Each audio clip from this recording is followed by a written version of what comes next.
이 백신이요. 코로나 백신이 만드는 이 뭐라 그럴까? 코로나 백신이 만드는 세계가 더 양극화를 촉진한다고 그럴까? 인간들은 사람은 역사로부터 배우지를 못하는 것 같습니다.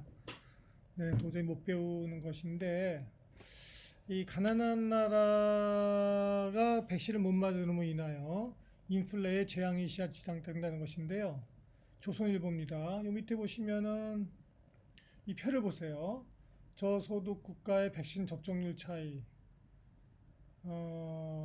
큰 차이가 있죠. 예, 이렇게 저소득 국가 보세요. 2.8%. 아마 베트남도 뭐 이 정도까지는 아니더라도 뭐 한 20%를 아직 못 넘으니까 총 접종률이 고소득 국가는 거의 70% 육박하고, 네, 이런 격차가 바로 지역별 GDP 손실액의 차이를 반영하게 되고, 여기 보시면은 가장 손실이 큰 게 아프리카, 중동, 북아프리카, 라틴 아메리카, 아시아 태평양 이런 식으로 동유럽. 그러니까는 어려운 형편이 나라일수록 더 어렵게 된다, 이렇게 우리가 생각하게 되는 것인데요. 이것이 인플레 단초가 된다는 겁니다. 그러니까 단순하게 못 사는 나라의 문제가 아니라 이 문제가 바로 그 글로벌 공급망의 치명타로 작용을 해서, 네, 베트남 같은 경우에 12일 기준에서 접종 완료율이 16.8%에 불과하다고 하고, 네, 7월 이후 섬유 의류 공장의 35%가 문을 닫았고, 호치민을 비롯한 남부 지역은 공급망의 90%가 마비됐다고 그러고요. 해상물류가 또 마비에 가까운 지경에 이르렀다고 그러고, 이게 백신 양극화가 항목을 했다고 그래요.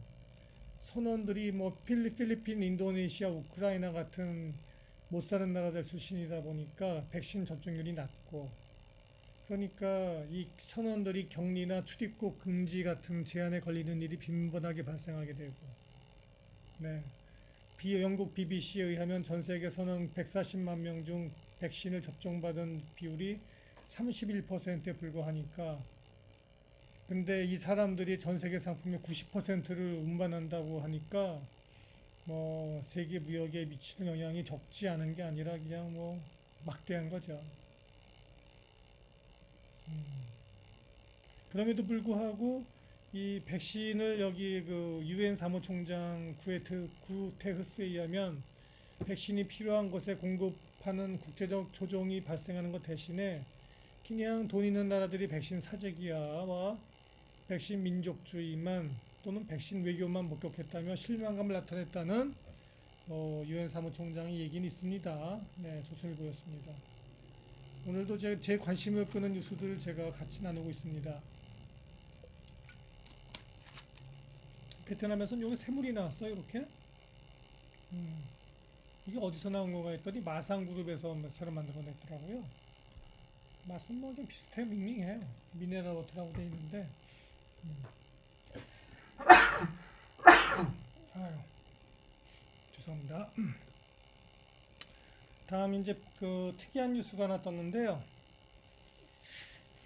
베트남 기업들이 코로나 방역 자치권을 달라고 베트남 정부 요청하는 내용입니다. 왜냐하면은 베트남 그 중앙 당국에서는 보시다시피 어, 지방 그 관리 당국이 너네들이 현장에서 조업을 방해하는 그런 것을 하지 말라고 했는데도 불구하고, 그죠?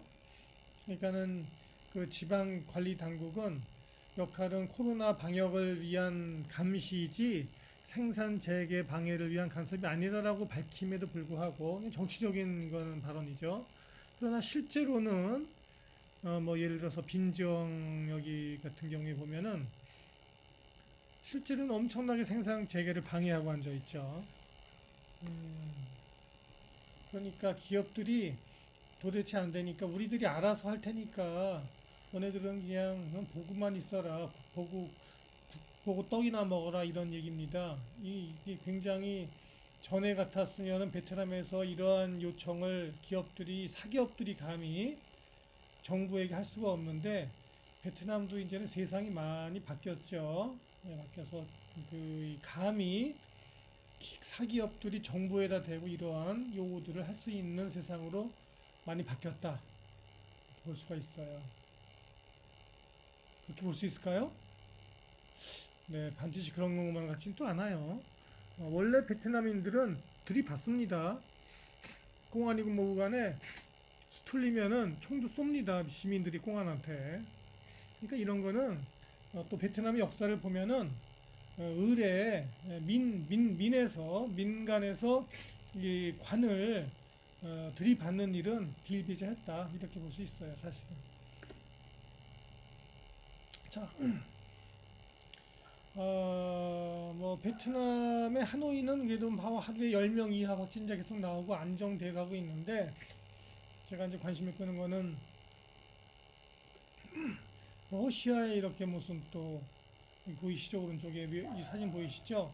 러시아에 뭐 델타 변이 외에 델타 플러스가 나타났다는 겁니다. 델타의 또 다른 변이 확산세가 심화되고 있어서 네 여기 보세요. 델타의 하위 변이 확산세 강하고 발견이 어렵다. 요거는 아시아 경제입니다. 러시아뿐만 아니라 중동과 남미에도 확산하고 있고 대유행의 재개 우려가 있다. 야 정말 이런 거 좀 더 이상 안 냈으면 좋겠는데 이거 무슨 또 대유행 재개 우려가 있어갖고 러시아 정부에서 뭐 일주일간 모든 영업장에 유급 휴가령을 정부에서 지시를 내렸다는 내용인데요. 아 정말 이런 거 좀 더 이상 없었으면 싶다. 근데 뭐 도리가 있나요 어디? 자 코로나19 델타 변이 하위 변이 종류로 알려진 델타 플러스가 급속도로 러시아에 확대되고 있다. 델타 변이보다 감염력이 훨씬 높고 그래서 러시아에 지난 7월에는 1만 명대로 낮아졌던 하루 확진자 수가 다시 3만 명대를 넘어서고 있고 사망자도 하루 1,000명대로 급증하고 있다. 아휴, 러시아는 왜 이러느냐? 러시아가 자체 개발한 거 스푸트니크 V 백신이 있잖아요. 근데 이게 백신에 대한 불신이 높아지면서 여전히 러시아 인민들은 정부를 안 믿거든요. 그러니까 접종 완료율이 30%에 불과해요. 자기 나라에서 유명한 백신을 생산하는데도 불구하고 거기다가 겨울이 오고 있잖아요. 겨울이. 그러니까는 겨울을 왜 무섭냐? 겨울이 무서운 이유가 몇 가지가 있죠. 응? 첫째, 문을 닫고 사니까 추우니까 밀폐된 실내 공기 때문에 바이러스가 전파되기 쉽고 두 번째 추워질수록 바이러스는 더 좋아합니다. 활동이 강해져요. 그리고 추워지면 또 인플루엔자나 일반 감기 바이러스에 또 걸리잖아요. 그러면은 코로나 바이러스와 감별이 어렵고 감별 진단이 어렵고 같이 재수 없으면 같이 걸릴 수 있어요. 코로나 걸리고 독감 걸리고 감기 걸리고 아니구나. 독감하고 감기 같이 걸린 건 드무니까 그냥 코로나 걸리고 독감 걸리고 코로나 걸리고 감기 걸리고 이렇게 되면은 이것이 중증으로도 악화되고 심하게 되는 문제가 있다. 그래서 걱정이다. 러시아에서부터 베트남으로 이거 좀 안 들어오면 좋겠다는 제 걱정이 됩니다. 마지막 뉴스 제가 저희 관심을 끄는 뉴스는 이거였습니다. 오늘 끝이 안 보이는 중국의 전력난 또 미국에는 공급난 퍼펙트 스톰의 우려가 있다는 동아일보 뉴스군요. 네, 보겠습니다. 휘청이는 미중 경제, 글로벌 충격파, 중국의 전력난이 예상보다 심하다, 악재 쌓이는 미국 경제. 여기 보시면은 안동현 서울대 경제학과 교수에 의하면 미국 경제는 중국이 공급하고 미국은 소비하는 방식으로 돌아가야 되는데 전력난 등으로 중국의 공급이 원활하게 이루어지지 않으면서 미국의 소비가 생각보다 살아나고 있지 않다고 평했다. 네, 공고는 날려버려야 되겠다. 기분 좋게. 네.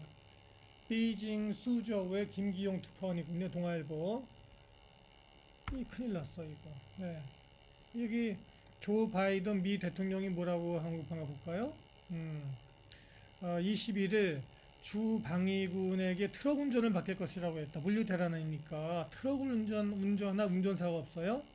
미국 내 공급망 쇼크 중의 원인 중의 하나인 운전사 부족 문제를 해결하기 위해서 병력까지 동원하겠다는 것인데요. 또 치솟는 유가를 두고선 내년에나 낮아지는 걸 볼 수 있을 것이라고 봤다. 파산 위기에 몰린 중국 부동산 기업 헝다그룹이 달러 채권 이자 약 944억 원을 21일 날에 갚고 불을 껐지만 연말까지 갚아야 할 막대한 이자가 더 있다. 네, 이것도 날려. 참 시원하게 푹하고 좋네. 전력난과 헝다 위기는 해결할 수단이 거의 없다. 그러니까 4분기에도 큰 타격을 중국 경제에 입힐 수 있다. 최근 석탄 생산 중심지인 산시성에 내린 폭우 등으로 이게 엎치는 덮치는 겁니다. 항상 응? 보면은 이게 설상가상이야. 이상해. 세상이란 게 잘 나갈 땐 잘 나가고 어려우면은 계속 어려워지는 거예요. 모든 매사가 그런 것 같아. 석탄값이 급등해갖고 말이에요. 참 걱정입니다. 네, 진짜 걱정입니다. 네, 하노이 닥터였습니다.